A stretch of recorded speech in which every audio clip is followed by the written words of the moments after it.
que analizar. Para eso contactamos y tenemos al otro lado, además de la pantalla, a Darío García, analista de XTB. Darío, muy buenas tardes, ¿cómo estás? Buenas tardes, muy bien, ¿cómo estáis? Bueno, contentos porque siempre andamos contentos, pero mirando al mercado, la verdad es que los datos que vamos viendo, hablo de los de manufacturas, PMI o ISM en Estados Unidos, no son muy allá, sobre todo por decepcionantes y porque además ni pasan a expansión ni terminan de contravenir a la Reserva Federal. Pero es que luego en España, en Francia y hoy en Alemania estamos viendo una inflación también que parece más ir a dispararse que frenarse. ¿Vamos a ver a los bancos centrales de verdad actuar con agresividad o se va a quedar en un discurso? Pues habrá que esperar. La decisión que tomen los bancos centrales este mes será clave, pero en este caso, como no tenemos más pistas que los discursos de los propios miembros, tanto del Banco Central Europeo como de la Reserva Federal, y parece que hay un elemento común, que es que las medidas que se han tomado hasta ahora son insuficientes y que los bancos centrales debieran subir los tipos durante más tiempo o con mayor intensidad, como es en el caso más concreto por parte del Banco Central Europeo, podríamos ver los tipos en Europa en el 4% y en Estados Unidos en el entorno del 5,5%, aunque incluso el Bank of America, una de las principales entidades norteamericanas y que tiene una casa de análisis que proyecta estimaciones económicas que influencian sobre todo con las perspectivas de la Reserva Federal, sitúa incluso la tasa máxima o la tasa terminal de la Reserva Federal en el 6%, y eso está generando mucha incertidumbre porque por ahora la fortaleza económica está mostrándose claramente en el incremento de los índices de renta variable, donde el IBEX 35 además tuvo un excepcional mes de febrero y que, bueno, pues parece que este mes de marzo con el que terminamos el trimestre y que será muy volátil porque habrá vencimientos de futuros y de opciones el tercer viernes de este mes de marzo que termina el primer trimestre, podría haber mucha volatilidad y muchas sorpresas a lo largo de este mes que nos ocupa. Bueno, vamos a ver si hay sorpresas o no hay sorpresas. De momento, hemos visto hoy a Cascari hablar de que hay que ser más agresivos desde la Reserva Federal y casi contravenir a Jerome Powell. Yo no sé si es que la Reserva Federal no tiene muy claro lo que hace o que las voces pueden ser tan discrepantes que incluso podemos ver a la Reserva Federal hacer algo en lo que hay una situación absolutamente contraria y opiniones absolutamente contrarias a la propia realización de ese hecho. Lo digo por Cascari, lo digo por Bullard, que ya no vota, etcétera, etcétera, que son bueno, personas, son presidentes de distintos estados de la Reserva Federal, que incluso están hablando de que el problema, que sería casi preferible, ha venido a decir Cascari, una recesión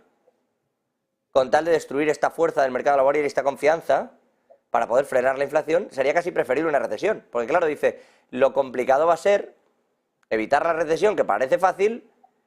pero afectar al mercado laboral, que no parece tan sencillo. Claro, a ver, en este sentido lo que vemos es que parece que la Reserva Federal quiere apretar a la economía lo suficiente para que no se ocasione precisamente una situación de recesión económica. Pero también muchos de los miembros, como bien has apuntado, Cascari, Bullard y otros que son potencialmente más agresivos que el resto de los miembros, que son los que al final han votado en su mayoría, pues las alzas en 25 puntos básicos,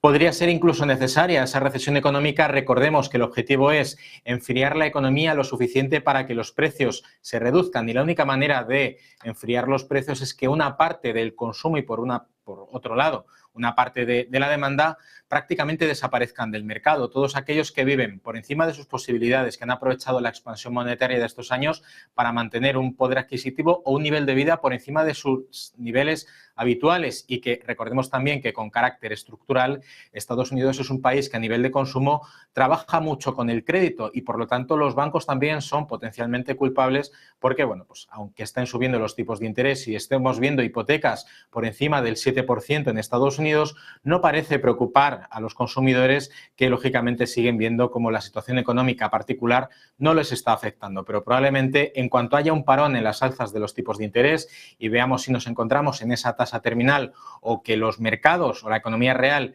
procesa y digiere los niveles de tipos de interés en el momento en el que alcancen su punto máximo, es posible que ahí sí empecemos a observar claramente un detrimento de la situación y de la economía y de la riqueza en general, con correcciones tanto en los niveles de inflación como, por supuesto, en el Producto Interior Bruto, algo que también mira con mucho reojo, en este caso, la Reserva Federal, junto con una tasa de desempleo que sigue cotizando y marcando niveles de mínimos históricos. En cuanto a protagonistas, a lo que estamos viendo con las distintas empresas, ¿destacarían ustedes algo? Me habla del sector bancario. No sé, es un sector que está saliendo ganando con todo esto, como comenta, sobre todo en los márgenes que están cosechando, que no trasladan de momento al usuario final. No estamos viendo aquellos, recuerdo los tiempos de las pre-subprime, es decir, de aquellos 2007, 2008, donde incluso Banco Espíritu Santo llegó a pagar un 11% por los depósitos. Un 11%. A ver quién batía un depósito de un 11%. Pero no estamos viendo que eso ocurra por sectores. ¿Ven alguno especialmente pujante o por el que sí apostaran aún en medio de estas dificultades? A ver, en este caso los bancos van a seguir aprovechándose de la circunstancia y es cierto que no vamos a ver unos productos tan arriesgados como los que vimos en la crisis subprime, pero porque esos errores ya se cometieron y se aprendieron de ellos, pero probablemente los bancos